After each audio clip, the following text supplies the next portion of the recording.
Hi guys! So I'm sure you've all seen the Halloween cakes with the bloody knife stuck in it, right? They're all over Instagram, they're all over YouTube. I've seen them done a million times, but they always are done pretty basic. Round cake, bloody knife in the middle, pretty simple. But I envision the bloody knife in a pillow. I don't know why, it just seems more Halloweenish to me. So this is my twist on the classic and overly done bloody knife in a cake. The special tools I used are the following: a fondant gum paste mold to create the border or the seam for my pillow, a ruffle tip number 030, but any ruffle tip will do, and my pillow cake pan set that I scored for only 10 bucks, and I've had it for 2 years and never ever used it until right now. So let's get into it. So the first thing I did was I greased and floured the smallest pillow cake pan in my set. Then I poured my yellow cake batter into the pan and put it into the oven. For this cake, I need to make 2 of these pillows to create 1 full pillow. So I'm going to bake my cake twice. I'm going to bake 2 yellow cakes. Once my cakes are baked and completely cooled, I'm going to pop them out of their pans and I'm going to level them with a knife so I have a nice flat bottom. Next, I'm adding some buttercream frosting to the first cake and then laying the second cake right on top. Then I'm going to cover the entire cake with a crumb coat of frosting before I add the final layer.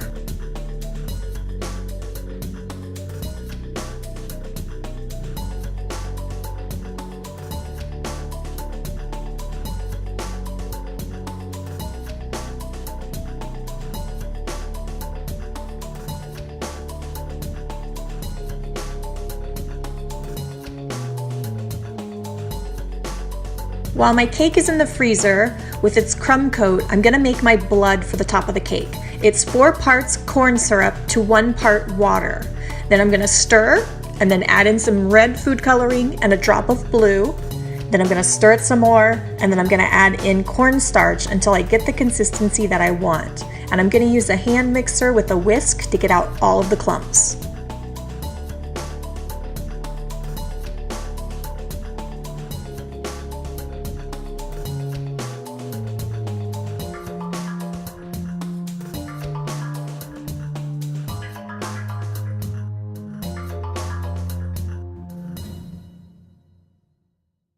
Okay, my cake is now ready for its final coat of frosting. Now I could cover it with fondant, but that's not really my thing. Typically when you see these fancy pillow cakes, they look really beautiful with all this quilting and all this detailed work, but this is just a simple kind of cake with a little bit of fanciness to it. But fondant isn't really my thing, and this cake is just for me. It's not for a client or a customer or anything like that. It's just what I envisioned in my head, and I wanted to make it for Halloween and for you guys. So I'm just gonna put buttercream on this cake, and I'm gonna use my smoothing tool to get it as nice and smooth as possible. With covering this cake with frosting, it's not easy. It's very difficult to do, so if you're struggling with it, don't think that you're alone or that you're doing something wrong. It's very, very hard to do. Thank goodness I can speed up this video, otherwise we'd be here forever. It probably took me a good 20 minutes to put the crumb coat on and another 30 minutes to put this final layer of buttercream on the top. It took a long time, trust me, very hard to do. So after my final layer of buttercream is on my cake and I have it as smooth as I can get it, my next step is to get a bowl of very hot water next to me and a metal offset spatula. I dip my spatula into the hot water and then I smooth it over my frosting.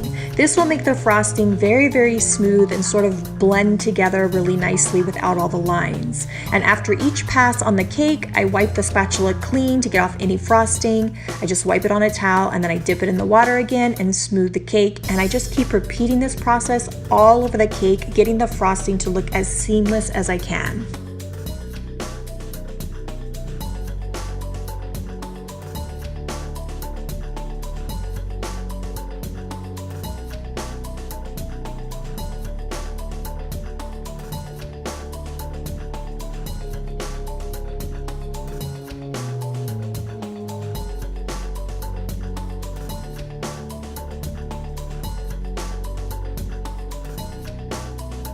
Now I have my cake in the freezer while I'm deciding exactly how to decorate the pillow. I decided to use some black fondant as a trim piece. And I knew I wanted ruffles on the bottom, so I'm going to put ruffles and then a black line of fondant, but I wanted to have a little bit of a design. So I'm using my fondant mold that I have. I think this is like an under the sea theme, but it has a piece in here that I like that would be nice as the trim. So I'm going to press my black fondant into the mold, and then with a knife I cut away the top. And if my fondant sticks to the knife, I just dip my knife in powdered sugar and then run it along the fondant and cut it away again. And then I'm just going to create 4 pieces of this trim for my little pillow. Now I have a cake stand that rotates and it tilts and it locks. It's super fancy. It's perfect for this cake because of the shape of the cake. It really is helpful to have it on an angle so that the ruffles will hang just right.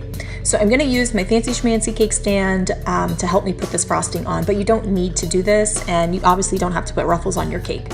But I'm using my ruffle tip number 030, and I'm going to add 2 rows of ruffles all the way around the cake, and then I'm going to add my black trim pieces that I made using the fondant right at the seam where they meet.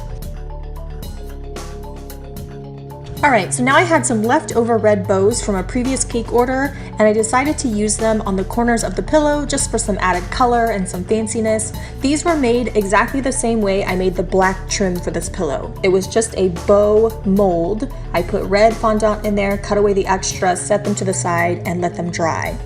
So now I have these extra ones, and I'm just going to put them on the corners of this pillow to just make it a little fancy. And then once it's all decorated, I'm just going to wipe away any frosting or anything that's sort of fallen on the bottom of the cake plate and at the bottom of the cake, and just clean it up and make it look nice. The final step is to add the knife and the blood to the top of the cake. So I just placed a knife that was suitable for the size of the cake right in the middle, and then I added my edible blood in whatever design or pattern that I wanted. And that's it, guys. That's really all that there was to it. It wasn't that difficult to do. I think the hardest part is just working with the shape of the cake, working with the pillow shape and trying to frost it. That was the most difficult part. But it was really fun to make, and I hope that you guys enjoyed this video and it inspires you to make your own version of the bloody knife cake. Thanks for watching.